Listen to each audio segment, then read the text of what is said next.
Governor Punjab بلیغ الرحمان نے speaker Sibtain Khan کی rolling مسترد کرتے ہوئے غیر آئینی اور غیر قانونی دے دی۔ گورنر پنجاب نے اسپیکر پنجاب اسمبلی کی رولنگ پر کہا کہ اسپیکر پنجاب اسمبلی سبطین خان کی رولنگ غیر قانونی اور غیر آئینی ہے، جبکہ آئین کا دفاع اور پاسداری بھی اسپیکر کی ذمہ داری ہے۔ انہوں نے کہا کہ اسپیکر پنجاب اسمبلی کی رولنگ آج صبح ملی، جبکہ آئین کے تحت اسپیکر غیر جانبداری سے ذمہ داریاں سر انجام دینے کا پابند ہے۔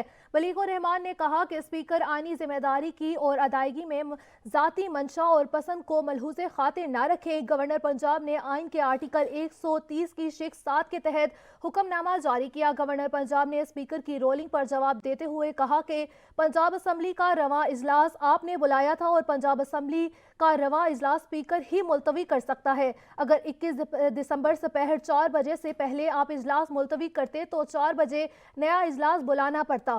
انہوں نے کہا کہ متبادل کے طور پر مقررہ تاریخ اور وقت پر جاری 41واں اجلاس میں ہی نشست بلائی جاتی ہے۔ وزیر اعلیٰ کو اعتماد کا ووٹ لینے کے لیے اسمبلی کا ایک اور سیشن بھی بلایا جا سکتا تھا۔ آپ نے اجلاس ملتوی نہ کر کے آئین کے آرٹیکل 130 کی شق 7 کو غیر ضروری بنا دیا۔